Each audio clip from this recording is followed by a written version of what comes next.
每次看到韩剧里的辣白菜都馋得不行。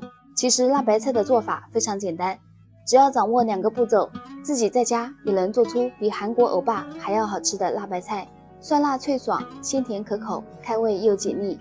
首先根据自己的需要准备适量的大白菜，我这里是5斤，把大白菜对半切开，分成4小块，这样腌制的时候更方便入味。全部切好装入大盆中，再撒入食盐，5斤白菜200克食盐，把它们充分的抓拌均匀，然后腌制3个小时，杀出里面的水分。3个小时以后，大白菜已经变得非常软了，腌制出了很多水分。我们再把大白菜放入清水中清洗一遍，洗掉表面多余的盐分，不然会很咸。洗好后控水捞出，放入沥水篮中沥干表面的水分。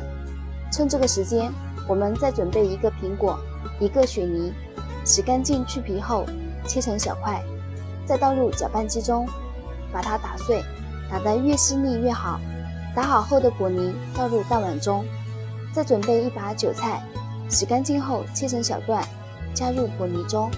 做辣白菜好吃的关键就是酱料，有了这包辣白菜酱料，让你省心省力。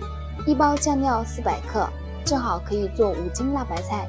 喜欢吃甜一点的，还可以再加1勺白糖提味，其他什么调料都不用放了。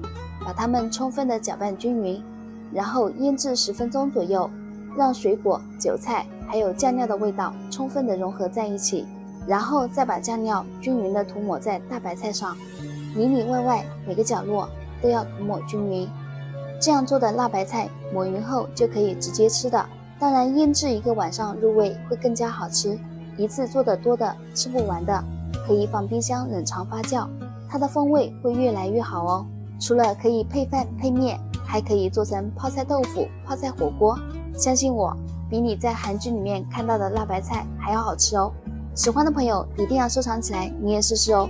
有机会就在家人面前露一手吧。